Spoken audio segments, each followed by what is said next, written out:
Yeah, it's just average, ordinary stuff that you see every day at your local tweaker's house. Welcome to Dolphin Dream House. Yeah, welcome back to the show, everybody. Thanks so much to all of our new subscribers. We are well on our way to our goal of 100 subscribers by the end of May. So if you want to help us out, you can like this video, subscribe to Dolphin Dream House, and let's go ahead and get right into the most mysterious and strange videos on the internet today. You're gonna want to hear me out, because this story is nuts, and it's incredibly suspicious. And it adds a huge new twist to the mystery of Antarctica.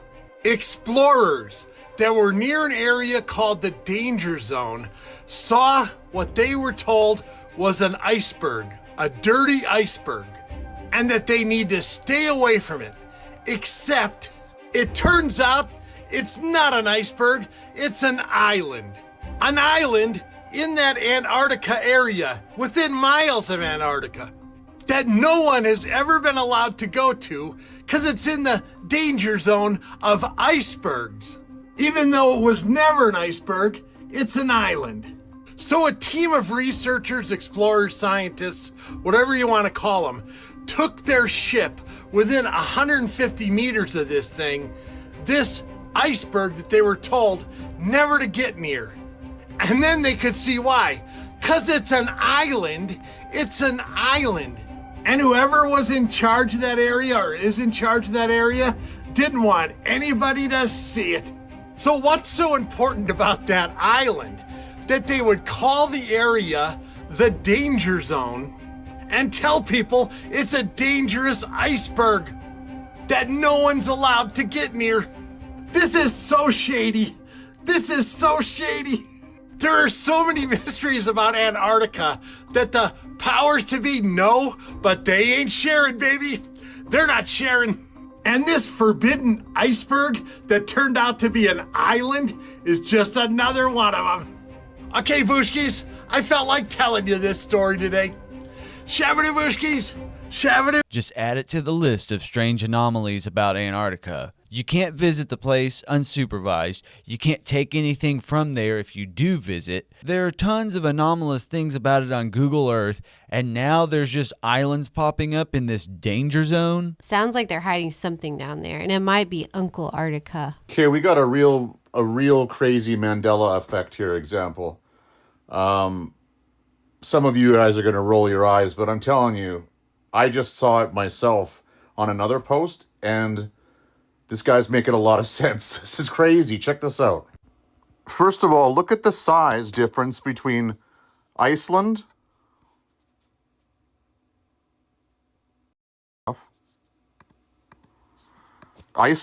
right? And Greenland. Look how big Greenland is. And look how close Greenland is to Canada now. Like, it's almost like literally you could throw a rock at it. And then what the hell is this? What is the Labrador Sea? Also, where the hell is the North Pole? Where is the North Pole?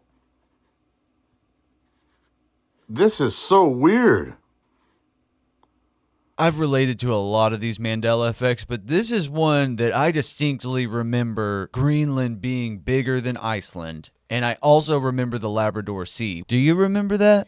I do, but the North Pole thing, that was kind of weird. I remember that being right there. I don't know, but maybe I should have paid more attention in geography. Yeah, either that or Santa Claus is obfuscating the truth. What do you have? Do you have mulch? Drop the mulch. Drop it. Drop it. Drop that before you come inside. Drop it.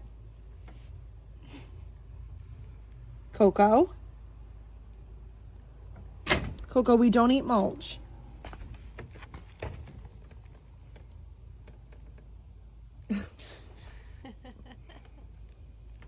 Coco, drop that if you want to come in.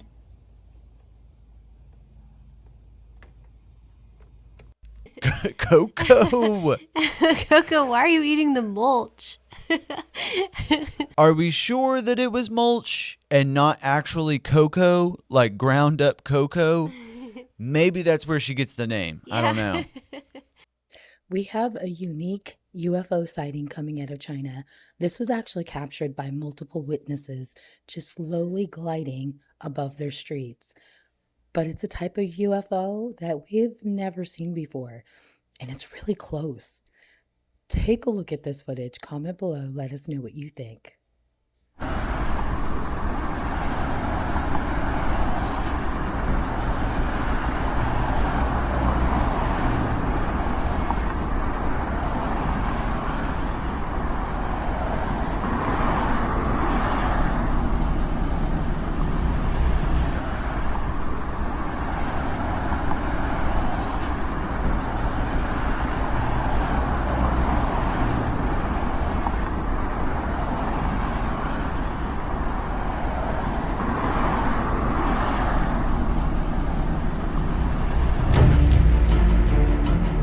Okay, now why is there a sea urchin floating in the sky?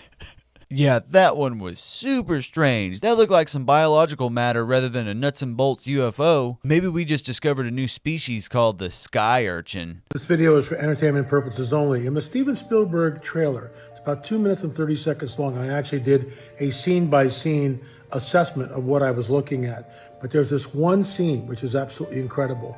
And in that, it's a slate which we use in filmmaking.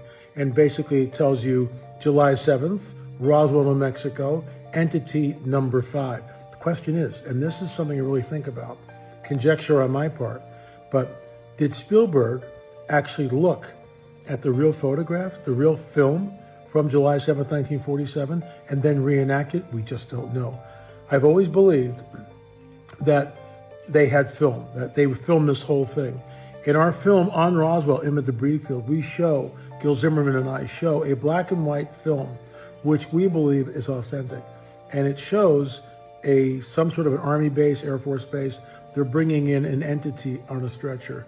I am L.A. Marzulli. I am not surprised again. Just add it to the list of filmmakers who apparently get to view all the UFO footage before anybody else does. I'm starting to think that Hollywood and intelligence agencies are in cahoots together. Apparently, former head over at OpenAI has come out and said that they have built 2, working on a 3rd location where they're actually opening up portals and summoning, he used the word summoning, aliens through portals with AI, OpenAI. That is something that he said that OpenAI themselves are doing, not somebody with using AI. He's saying OpenAI, the company themselves, have, I think one was in the US, I forget where the other one was, but in the Middle East, they're building a 3rd one.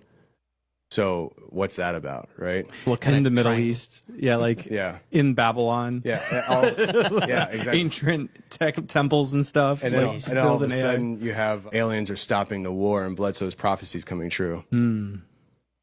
Oh, yeah. No, so the lady that I think is so interesting is Amy Eskridge.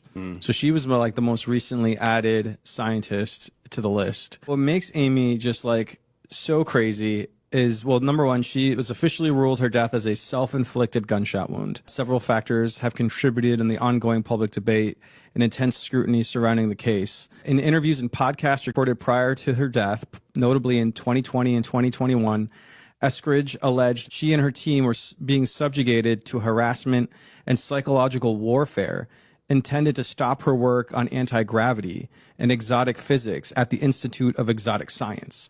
So she founded the Institute of Exotic Science with her dad, who was also a former Marshall Labs NASA space engineer. What kind of got me to go here, they recently added her to the list, but she has this whole confession of basically if something happens to me, I didn't do it to myself. The last thing that we need is Sam Altman opening up a Stargate. Who knows what kind of creepy entities that dude was going to be bringing through. If energy is never created or destroyed, and there's more people on Earth now than there was back then the energy per capita could have been way higher. And that energy could have translated into letting people do way more stuff with the same looking body, but way more energetically charged brain, letting you move things with your brain. We talked about before, could the early humans have had telepathy of sorts? That was the universal language. Scientists speculate that it was the evolution of verbal language that got rid of telepathy. It makes sense. Gen Z has reduced complex vernacular down to sa. I would call that a higher intelligence. That's You what I'm call it saying. higher intelligence? As technology So deep. increases and learning increases, the language is dissipating. Or just a little nod you get when you walk past a guy in the. Well, that explains why I'm so tired all the time. Yeah, honestly, I'm gonna go take a nap after this. My neighbors complained about my dog, but now they have a woodpecker on their chimney. Let's see if it does it again. That woodpecker's like, I got you, bro. Yeah, guys, that is why you never complain about your neighbor's animals. All the animals speak the same language, and they're all conspiring against you when you conspire against them. And that's it for the video, you guys. Yeah, thanks so much for hanging out with us. If you enjoyed it, go ahead and like this video, subscribe to Dolphin Dreamhouse. We love you guys, and we'll catch you on the next one. Later.